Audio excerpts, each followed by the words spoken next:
So, welcome to Tech Talks. My name is Oleboheng, and today I have a very special guest by the name of Naledi Magowe, who is the co-founder and chief growth officer at Brastorne.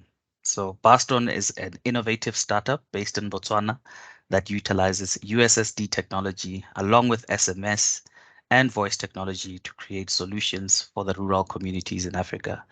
They aim to connect millions of people who lack meaningful access to the digital world. So Barstone has shown tremendous traction over the years, with its most successful product being mAgri. At launch, it had 100,000 user base in Botswana, and currently is sitting at 1 million plus.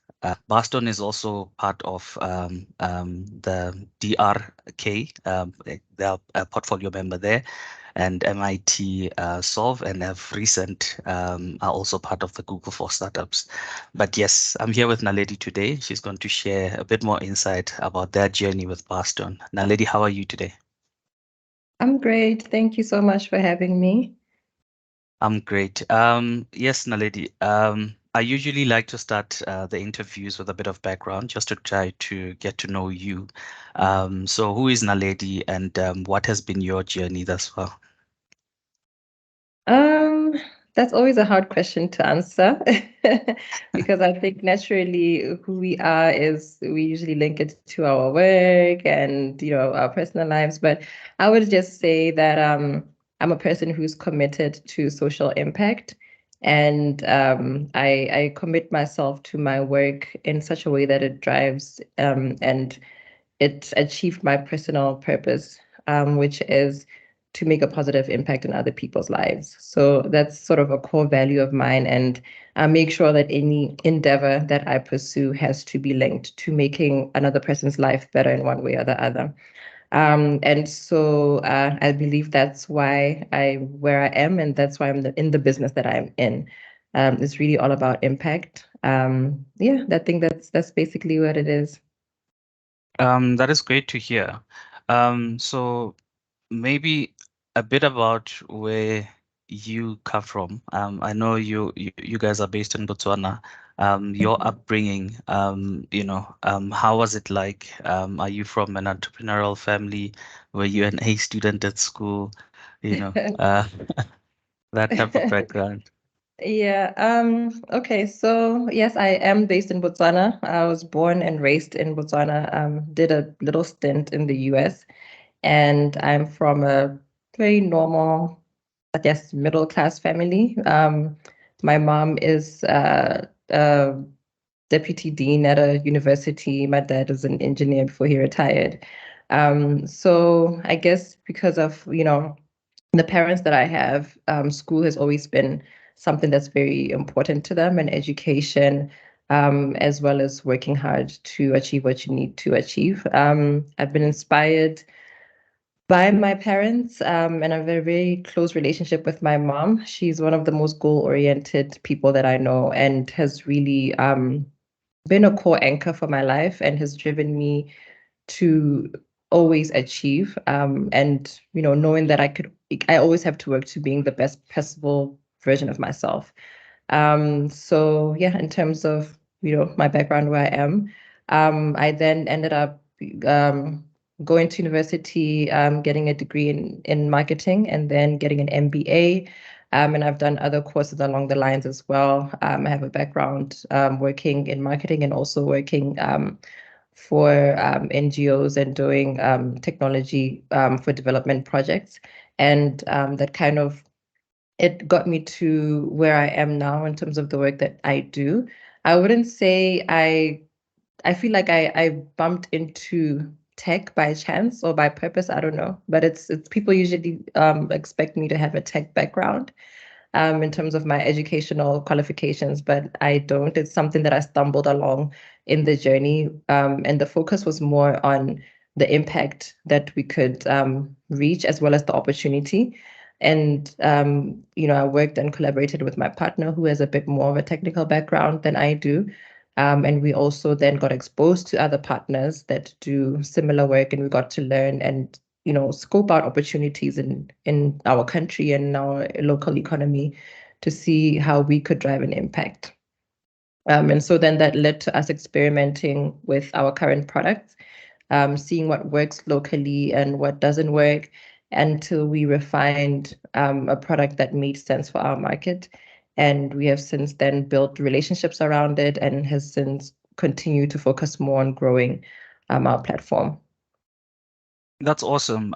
So now that you've stepped in the realm of the platform itself, tell me a bit about it. How did the concept come about? And I know you say you stepped into tech, Yeah. with your co-founder being more of the tech-oriented partner. So how did the idea come about, and how did you guys collaborate to making it what it is today? So at the time, there was a lot of interest in agriculture. And besides the interest in agriculture, our parents, over and beyond, their careers, they also are farmers. And so as much as, they have their office jobs, they also do have farms and they are farmers. And we have family members who are farmers who live in rural areas. And, spending a lot of time with them during that period, we were able to kind of be aware of the challenges that farmers face, and the gaps that are there. So one of them being, something as simple as accessing information. So normally they'd have to go to the nearest agricultural post to get information, and that could be like up to 100 kilometers for some farmers. And the government, for example, in Botswana does have like training opportunities that they offer farmers, but a farmer would literally have to, travel to, or be a part of a community to know about that information. So it leaves a lot of other farmers excluded. And then things like access to markets, being able to market your produce, or if you're selling livestock, it wasn't so easy for them to do that. And so we saw an opportunity, and we thought that it would be great if they could have all of this information. They could participate in a marketplace at the, like in the touch of their fingertips from their homes, and they don't not have to travel. They don't have to travel all that distance. They don't have to go through the challenges they have to go through just to get to that information. So we saw an opportunity, and then we started realizing that at the time, there's such a small percentage of mobile phone users that use smartphones and data Yeah. bundles, because they're just quite expensive and unaffordable. And also, when you leave your city or your town, the most you're going to get is 2G. So even if you do have a smartphone, it's not like you can really do much with the internet. So we realized that the technologies that we're going to use to plug this gap had to be inclusive, and they had to work, right?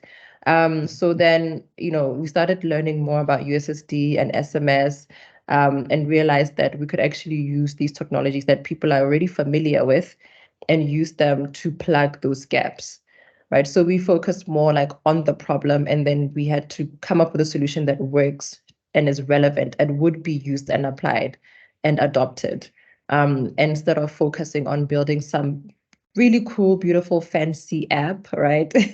Yeah. That, it's great, but then nobody would end up using it. So we had to realize that the whole Silicon Valley style type of, solutions and innovations may not be that relevant in Africa, because our context is completely different. And the masses are the people who are unconnected, and they're the ones that actually have the biggest problems that need solving for. So we have to make sure that we create solutions that are relevant and they can actually be used by these populations. Because at the end of the day, they are the vast majority, right? Me and you who are sitting Yeah. here on connecting like this, we represent only about That's like not the norm. 30%. It's not the Yeah. norm. We're just very blessed. Mm. So there's this huge market of people that's pretty much untapped and ignored, that we Mm. decided to go after.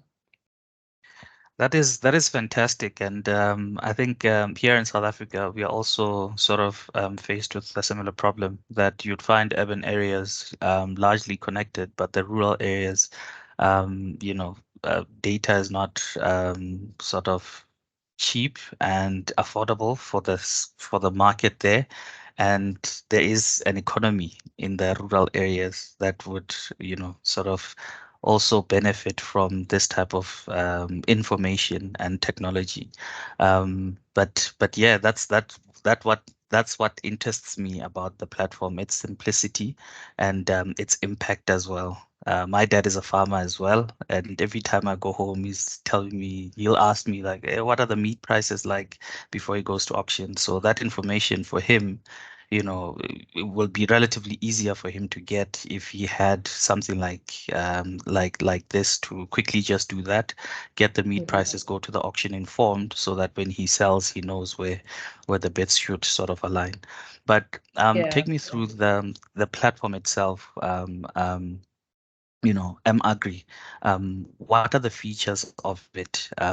When somebody, sort of subscribes or gets onto the platform, what should they expect? Okay. I actually like that commodity price element that you brought in, because that is something that we have on our platform, and we realize that women are actually the ones who are most likely to be cheated because they don't really have enough understanding of the prices that they should be charging at. So Yeah. we have commodity prices on the platform that guides them to know the prices they should be selling at and the ranges. So I'm glad that you brought that up.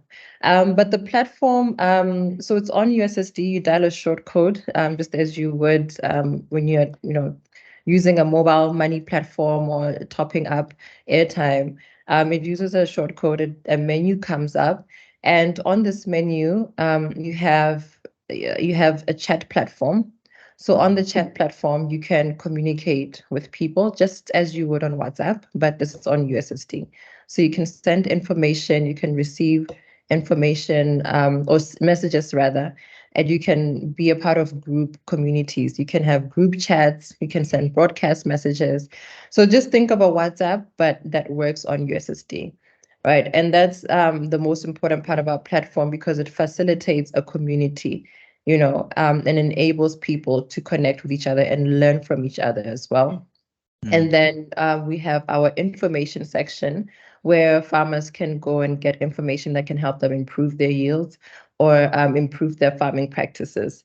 So the information there is categorized according to the different types of farming, or farming related information that the user may need.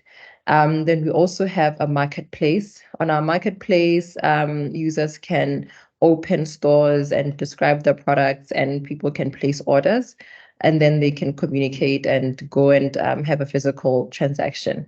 So it enables farmers to market their produce. And then we also have just other internet sites like Wikipedia. We can go on Wikipedia to learn about certain topics, so learn from more information. And we also had email. We had email, but we had to remove it because most of the target population that we're working with don't have email addresses, so it wasn't yeah. that relevant to them. Yeah, but it is a functionality that we used to have. But the idea is really understanding that yes, you have a farmer and you have certain features that are specifically focused on that, but a farmer is a normal person who has more needs than just agriculture related needs. They also Mm. need to communicate and they need to be a part of a community, and this facilitates that as well. That is awesome. And what I'm thinking is there is a lot of collaboration that needs to happen to make the platform really a success. And I'm thinking who might have been some of those partners at the early phases of, this product, that you had to collaborate with to make it a success. Yeah, yeah, definitely. Our business is based on partnerships. So, when we look at our partnerships, we look at the different facets of our solution and where each partner fits. So, we obviously needed to work with the government, like the Ministry of Agriculture and the relevant departments there, and also working with other agriculture related NGOs, because we wanted groups that already have farmers or want to reach farmers more effectively, and Mm. therefore can then help us with the information that we disseminate to farmers, because we need to make sure that it's legitimate, right? And it's relevant, and it's information that comes from trusted sources. So Mm. we that's how we navigate those partnerships. And then the most important partner would then be the mobile network operator. So we work with the telcos because the telcos have the database and we need their infrastructure for these solutions to work and to be accessible to the end users. So for our solution to be accessible, we need the telcos, the most important partnership that we have. Um, and other partners would be just, maybe other startups still working with the information section, just to seeing if they have any other information that they can, that could be helpful to farmers, or any services that may be helpful to farmers that they can plug into through our platform. But yeah, it's really all about working with people who are interested in serving the same target market and mission alignment. That is great, and I like the fact that you've chosen to sort of partner to make the product successful. That partnership with government and the telcos was really important. And also, I'm looking at the growth that you guys have achieved over the years. And, my question would be, is it relative to the partnerships that you guys have made that allowed you guys to exponentially grow like that? Yes, the partnerships are really a large part of why we're growing so quickly. I mean, we had to prove our value to our partners for them to believe in what we do, and we had to make sure that we choose partners who are really mission aligned. They really understand the work that we do and seek to make the same impact. And so, the telco that we've had the strongest relationship with is Orange. And Orange have they're headquartered in France, but they have a presence in about 19 countries in Africa. Mm, So we have a partnership with them at a group level that facilitates our skills into the markets that they're in. And it's been years. I think we've been working with Orange for 6, 7 years now. So we have mm, we have been able to foster a very good relationship and just show the value of the product. And we're scaling it to the countries that want to see this work there. And it's going really, really great. We're now, I think, in 4 countries in total. And that's Botswana, DRC, Guinea, and Cameroon. And we're looking to be in about 2 or 3 more within the next year. So the next countries our next immediate countries would be Zambia. It's not an orange country, but mm. it's a new ground for us entirely. Burkina Faso and Mali. Okay. Would that be with a different network provider? With Burkina Faso and Mali, it would be, and Madagascar as well, sorry, and Madagascar. So that would be with Orange, but Sure. with Zambia, it would be with a different provider. Okay. And I looked at the traction and validation sort of time lapse that you guys have, and it's mind-boggling to see the growth and traction that you guys have had. And I'm thinking that might have come with a great deal of challenges to grow at that rate. So what have been some of the challenges that you guys have experienced over the years? So our biggest challenge has been, I mean, because the telco relationship is our strongest, a relationship that determines how successful we are or how quickly we scale into other countries. So there Mm, has been a lot of challenge there because I mean telcos are these huge organizations, and as you know, working with huge organizations, things can move very, very, very slow. mm, So our biggest challenge has just been how slow things can move. And there's some challenges that are beyond your control. You might have to find that you're having to deal with changing teams. So you could be dealing with a certain person, and then the next time that person leaves, and then you're having to start all over again. And, or somebody goes on maternity leave. So now you're dealing with a different team, and that team is kind of a bit confused. So little things like that tend to mm, make things move very, very, very, very slowly. And then the other challenges that we have dealt with are more regarding the technical integrations, because you find that different countries have or affiliates have different systems that they use. And so sometimes you have to integrate with the group system, which might be different to, maybe the particular country affiliate hasn't integrated to that system yet. So there can be a lot of delays there in terms of system compatibility. And the other thing really is the content itself, because the different countries have very different elements in terms of the type of farming practices and the type of crops that they farm and things like that. So like for example in Botswana we are very heavily dependent on livestock farming. So the predominant farming type is livestock. People have their Mm, cows and goats and sheep and all of that. But if you go to a country like the DRC, then crops become more dominant, and the crops that are there would be different from what's here. Like, for example, we don't grow cassava here, but they have it there. So mm, you having to get that information that's relevant to the specific country is also a bit of a challenge, especially when you're having to build those relationships from scratch locally. mm, And then the other thing would be having to deal with different language dynamics. Um, the Francophone, they speak only French, and then French and their local languages. So we have to mm. make sure that we're able to navigate having to deal with partners who speak different languages from us, and making sure that our information is accessible in the local languages, over and beyond French. So that can also be a bit of a challenge, having to, look at those linguistic dynamics. And then the other big and major thing really is access to funding. In the our part of Africa, we don't get a whole lot of funds available to us. Funds are more diverted to East Africa and West Africa, and a lot of funding opportunities aren't as available in Southern Africa.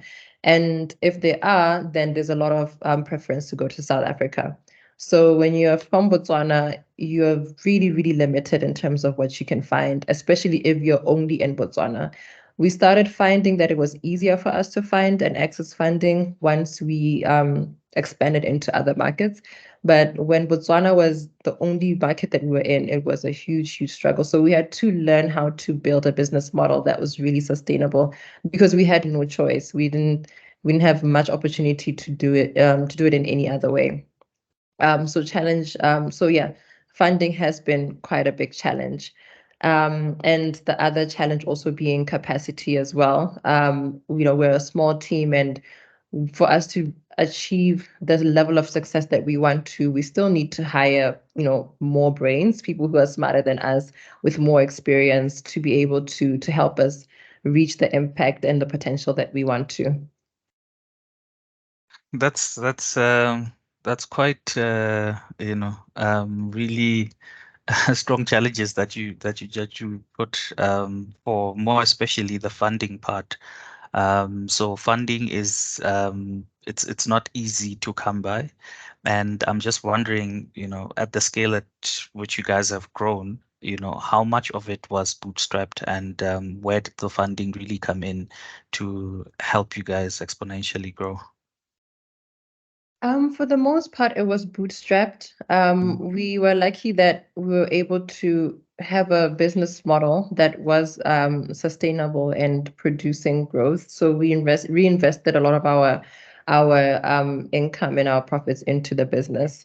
Luckily we are cash positive. We make a profit, so we're able to to drive our business growth ourselves. But then we realized that, okay, as much as we are able to fund our own growth, we are always going to be limited if we don't have a cash injection in terms of how fast we can scale into the other countries. Like funding really helps you scale really rapidly and mm, allows you to grow. And so we did, at that point, then started becoming much more intentional about looking for external funding, and putting ourselves out there, to investors, and applying for grant opportunities or entrepreneur competitions and things like that. And we were lucky that we were getting some of that, but we still realized that we did need funding. And so we went on a fundraise, but then we kind of quickly stopped because we realized that we wanted to prove our model in a few more countries before doing an equity raise so that we raised at the right valuation. So what we decided to do instead was looking towards other forms of financing until that would then happen. That is quite informative. So I'm sitting here thinking, how does Brastorne make its money? It seems like on the platform, you're just connecting people. And obviously there are transactions that happen. I'm not sure if they happen on the platform, but I'm just curious as to, how you guys make money. So we have a subscription model. The user will subscribe to use our platform for about, depending on the country, it's about $1. But in a country like Botswana, it's slightly more because of the economic situation is better off compared to the other countries. So it'd be like $1.03. And they will subscribe that rate for a month. So we have like a daily, weekly, a monthly subscription. And this money is then deducted from their airtime or their phone credit. Yeah, their call credit. And so it's, we're basically based on volumes, right? So Yeah. they have like it's not a amount that dents their wallets that much, so they're Mm. okay to pay that price. And we look at, for us, it's about you have to have a whole lot of people subscribing to that amount to them to make money. And the telco has access to the volumes, right? So they're the Mm. ones that support us with customer acquisition. And people then get on the platform and then they invite others and it just grows organically. All right, because it's got like a referral system as well in it. So you can invite a friend, you can invite your family, and people can join. So it just sort of grew just organically, just based on that. Of course, with some support from the telco through like some marketing, through SMS campaigns and stuff like that. Mm. Yeah, so it's mainly a subscription type of platform. And your core team, is based in Botswana, or Yes. is okay. And tell me a bit more about that. How did you guys sort of pick and choose who makes part of the core team, and what sort of contributions do they have, the different Um, members? Yeah. yeah, so we do have team members who have been with us from the early days, Mm. who are still with us now. And at that point, because you don't have all the money in the world to to pay them what they do, they Yeah. really buy more into the vision. And they still are making a remarkable contribution to the team and what they bring forth. But as of recent, when we look at who joins us, one of the most important things is culture. We want people who, display the same core values that we do as a business, and we prioritize that first and foremost more than anything, because we want to, push boundaries, and we want to work hard to making a difference in our continent. And therefore, we need people who think in a certain kind of way. And for us, it always boils down to our core values, which are integrity. We want to work with people who are open and honest. And we want to work with people who are problem solvers. So innovation is important to us. Mm. People who think outside of the box, people who have grit, so people who are determined and resilient and are able to maneuver challenges no matter what challenges come before them. So those are the things that we look at now in terms of who joins our team. And we look at people who can work well with our team, right? So it's about how we relate with each other. Um, but yeah, like we're like about 30, between 30 and 40, because we also do have a contact center. But we're just a team of very young and passionate people who really, really buy into our mission and vision. And for them, it's not just about a job, but they're buying into making a difference. And that's what's really important to us. That's awesome to hear. And I'm thinking, with people or potential partners as well, your criteria would be almost the same, that they should Yes. be aligned with the overall vision or aligned with your vision. And what does it take for somebody to partner with Brastorne? Yes, you are right in terms of mission alignment. We all have to be going or heading in the same direction and have the same interests, right? So, Yeah. the first thing is the mission alignment. Are we serving for or solving for similar product problems?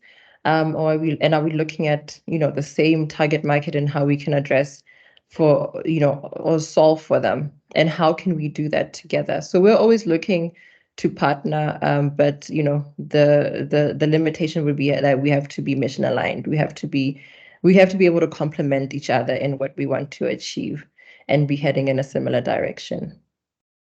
Yeah, that's awesome to hear. And I'd like to know what some of the notable achievements that you guys have had over the years. Mhm. I say we are MIT. Well, we were MIT solvers. So that was a really, really big opportunity for us, being having our work validated by Massachusetts Institute of Technology, which is one of the best technology universities across the world, and they offer such amazing programs for startups, and believed in our work. And to the point that they also, through their Solve Innovation Future Fund, has been invested in us. So they're an amazing partner. We're just so glad that we have them believe in our work. We also were recipients of the Google Black Founders Fund. As you know, Google is a huge deal. So Yes. for us being nominated and being chosen for that was amazing. And for all these programs, we were like the first from Botswana ever to have been selected. So for us, it was a huge, huge, huge achievement. Um, and then we've also been part of the Facebook London Accelerator, which was also really, really great to be at the Facebook offices, learning from the Facebook team, and just getting to be, exposed to their network. And also, we were part of the Stanford Seed program, which is also a really, really valuable program that has, literally made such a substantial impact in our business operations and improved some of the things that we do operationally. Yeah, we've gotten a couple of notable achievements. I think I might be forgetting some. We've also won the Grant Thornton Private Business Growth Awards as well. And yeah, I think just from top of mind, I might forget a few. There's But so I many. think for but I think for us, I think the biggest wins have been Google and MIT for sure. Yeah, no, definitely. So tell me a bit about the tech ecosystem in Botswana. You Yeah. guys are really overachievers with the what you guys have done over the years. And there might be people looking up to you guys in terms of, how to navigate the entrepreneurship world, especially from a tech perspective. What would you say the ecosystem is like? Is it nurturing for newcomers? Is it easy to break in? And is there anything that you guys are doing to give back to those type of people in need of assistance or even guidance on how to navigate the world of entrepreneurship? I think the tech ecosystem in Botswana I think it's a bit complicated because it's very, I'd say it's at its infancy stage. So it's pretty much like a startup also, if we're to compare it to a Yeah. business. It's very, very, very small. Mm. And we're just, starting it out, and we're really going through teething problems, not really, knowing how to do what we need to do. I think there definitely is a gap in terms of the right support systems and um, the right I feel the capacity gaps in terms of our local tech ecosystem, just because of how small it is. We're a small market, yeah. So you find that there's really not that much support that could help startups get to the level that they need to. And then it ends up being in a situation where you have to find other opportunities for yourself outside of the ecosystem, especially if you want to grow, especially if you want to scale outside of Botswana, right? I think the organizations in our ecosystem are trying their best with what they have, but I think there's still a lot of work that needs to be done. And so we have kind of just really focused more on finding opportunities for ourselves. And regardless of where that might be, just as we were just very intentional about opportunities and getting ourselves out there and not really just bogging ourselves down to the local environment because there really isn't that much support there. It's still very much at its infancy. And so we've really been focusing really on breaking those barriers. And once we get to a place where we feel that we can make a substantial and meaningful impact in our local system, we are very, very happy to, we will be happy to support. It's just that right now we're really focused more on our growth and scaling out. It's one of those situations where it's like, um, it's like you're on a plane and they always tell the mother to put the emergency Yeah, mask. Yes, first. then they can help the child. So we're Exactly. still Yeah, trying to work on putting our masks on. Yeah. I'm with you. I'm Yeah, with but you. I mean, we still do help where we can. We still do work. We work and collaborate with quite a lot of local startups and local small companies, whether it's, sometimes letting people use our office spaces and our internet and things like that for them to build their startups or using them as service providers.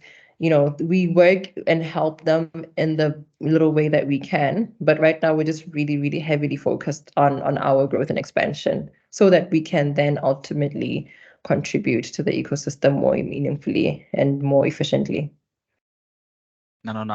I fully understand, and I like that you put that analogy into play. That you guys first need to grab your oxygen masks before you can Yeah, assist. Otherwise, you all plummet, right? exactly, Because you exactly. don't have the capacity to assist. But we've largely focused on M-Agri, right? There are other Mhm, products like Mbota, Voka, Tari. Can you briefly mhm, just elaborate on those just a bit? What are they, and how do mhm. they fit into the broader product suite? Yeah, so we like to think of ourselves more as a platform. So we have a platform that has different channels, right? And Okay. then we build use cases and products around our channels. So these channels being SMS, USSD, IVR, and we're also including app as well. And so we want to create a platform where our users can interact with us on whichever one works for them. And so we also realize that this also creates opportunity for creating different use cases in different verticals, depending on the technology. So for Mposa, we focus specifically only on information and how we can use SMS to provide people with the information that they need. So we have different verticals where people can, subscribe for information that's relevant to them. So it could be job opportunities, just any training opportunities or information that can help people sort of improve their livelihoods and upskill and have access to better jobs and things like that. So a person will subscribe and then receive those notifications and receive that information. And then we have another vertical on health where they can receive health information and health tips. And we also gather information as well that supports our public health messaging system so that they can, receive the relevant updates if there's any vaccination campaigns they should be aware of. For example, they receive that kind of information on there. And then we also have Mbutsa Local, which is more educational and focuses on local, all things Botswana, learning local language translations. So you can learn how to say a certain word in different languages in Botswana and just learning more about your country and your cultures. So that's Mbutsa Local. So we've built different verticals around information access for people who can't easily go on Google and search for some of this information. And to be honest, some of this information, you won't find it on Google, right? So if you wanted to know where to find a plumber in a village in Botswana, you're not going to get that information on Google. So the other end of Mbutsa is that you can be able to call into our contact center, and one of our agents can help you with that information.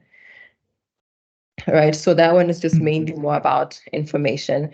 And then Tari is basically what we did with M-Agri, but we applied to health. And we want to use it to connect women with access to public health, the public health system and information, as well as other public health workers, where they can interact with each other and interact with nurses and have access to information relating to antenatal health and new motherhood and stuff like that. So we just took that use case and changed it and focused it more on maternal health. And we could also do that for legal. So we've also done a project where we connect underserved communities with pro bono lawyers who are willing to just assist them with their legal matters for free. So it's more about a platform, but different use cases. And that's how we like to go about it. That's awesome. And I'm guessing, you guys started with M-Agri and all of these other, you could say, opportunities became more prevalent once you saw how to solve for M-Agri. I like how you did it with Tari as well. And in my mind, I'm thinking it can be applicable to so many other societal, gaps or problems that can be solved in this way. I really did enjoy the conversation, and I got interesting learnings out of it. And yeah, just lastly, I wanted to ask you if somebody wanted to reach out to you guys for a potential partnership or maybe mentorship or even ask you questions around what they are doing, where can they reach you guys? Yeah, you can just send us an email at comms@brastorne.com, or to me, naledi@brastorne.com, and we'll be in touch. Okay, that's awesome. Like I said, I really enjoyed this conversation. We'll definitely put it up on matlazara.com. And yeah, hopefully we'll get to rub shoulders with you guys soon enough. But all the best with Brastorne and all its product suites. I don't know, is there any other products or features that we might be looking out for in that not so distant future? Well, we do target specifically underserved users, but we're realizing that eventually smartphones and data bundles will be more affordable. So we are working on some apps that would be targeted to the online user and facilitate their transition to becoming online users. So we're on the lookout for that. I can't share much now because it's I was still in looking for an development. exclusive there. We haven't we haven't launched them yet, but Yeah. we'll be having something soon. Okay. Thank you so much Yeah. for the conversation, Naledi. I really enjoyed it. Yeah, Thank and you. hopefully we'll get to chat soon. Thank you so much. Thank you. I appreciate it. I equally enjoyed the conversation. Thank you. All right. Cheers. All the best. Thank you. Bye. Bye.